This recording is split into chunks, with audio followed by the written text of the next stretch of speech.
Até onde você iria pela tua crença? Em abril de 2015, Angola viveu um dos casos mais controversos da sua história recente, conhecido como o caso de José Zulino Kalupeteca, um líder de uma seita religiosa chamada do Mundo.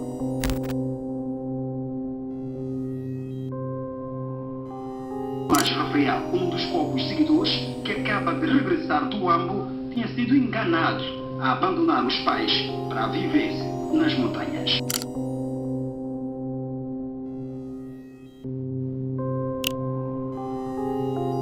Depois de vários dias em jejum, Falcão José, menino que teria seguido também para o Ambo, subiu montanhas e sacrificou muita coisa.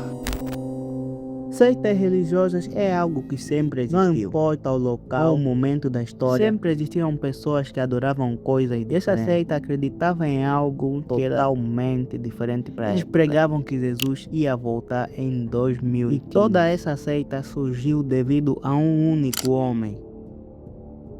Kalupeteca ganhou notoriedade ao pregar ideias que iam além da fé tradicional e que entravam em conflito direto com o Estado. Seu grupo surgiu como uma desistência da Igreja Adventista do Sétimo Dia, mas rapidamente adotou uma linha própria de pensamento, marcada por isolamento e rejeição das instituições por uma forte crença de que o fim do mundo estava próximo. Mas para os seus seguidores, Kalupeteca não era só apenas um líder religioso, ele era um escolhido de Deus, alguém com autoridade espiritual. Dentro da comunidade que ele liderava, os fiéis eram incentivados a abandonar a sociedade comum, recusando-se a participar em eleições e a enviar os filhos à escola. Sabes, em Mateus capítulo 22, versículo 21, Jesus diz a seguinte frase: dê a César o que é de César e dê a Deus o que é de Deus. Sabe, essa frase normalmente é muito utilizada para dizer que a religião não deve se misturar com o governo, mas acho que nesse caso o pessoal interpretou da pior forma possível, porque eles começaram a abandonar tudo que eles tinham. Se o fim do mundo está perto, por que eu vou ter que estudar? Por que eu vou ter que obedecer ao Estado? Esse tipo de comportamento começou a preocupar as autoridades angolanas, que viam o grupo não apenas como uma seita, mas como uma ameaça à ordem pública. A tensão foi crescendo até chegar ao ponto crítico no dia 26 de abril de 2015, na região do Monte Sume, na província do Ambo, onde o grupo estava acampando naquele dia. As forças de segurança foram enviadas até ao local com o objetivo de prender José Zulino Kalupeteca. Só que os malucos esqueceram que ele tinha um exército de fiéis. O que deveria ser uma operação de captura transformou-se em um confronto violento entre os fiéis e os agentes do Estado. Segundo a versão do governo, o grupo resistiu, atacando as autoridades, o que levou à resposta armada por parte da polícia. E isso resultou, de acordo com o governo, em 11 mortes, incluindo também os agentes da polícia. Hoje em dia nós sabemos que a versão do governo não é totalmente verdade, se me permitem dizer. Foram mais mortos de civis do que policiais. Posteriormente, muitos afirmavam que o número real de mortes foi muito superior, podendo chegar às dezenas ou até às centenas de pessoas. Até hoje não existe um consenso sobre o que realmente aconteceu naquele dia. Nem houve uma investigação totalmente transparente que esclarecesse o número oficial de vítimas. E isso mantém o caso em volta de muitas dúvidas e controvérsias. Uma coisa que deu muita controvérsia na época sobre esse caso é que no local onde aconteceu todo esse massacre, o governo decidiu construir lá uma base militar.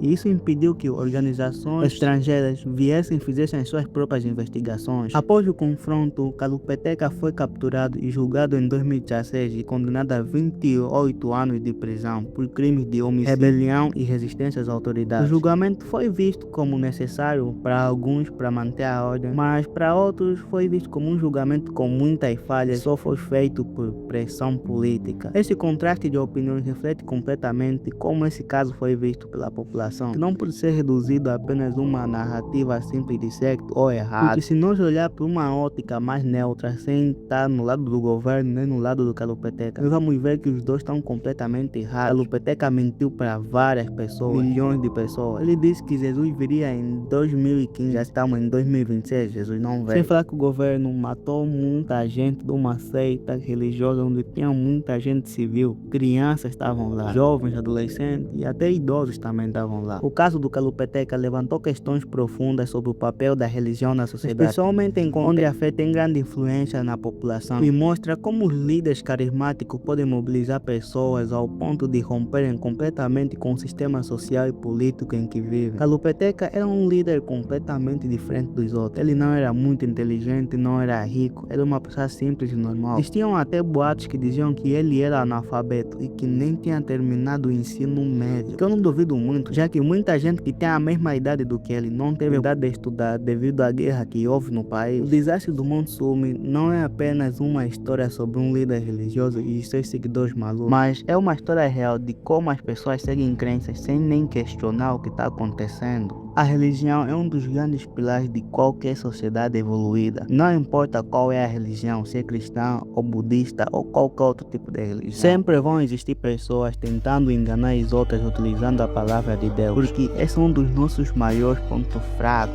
Muito obrigado por você que me ouviu até aqui. Meu nome é Augusto Mizalaki e este é o canal do Mr. Altamente. Tchau.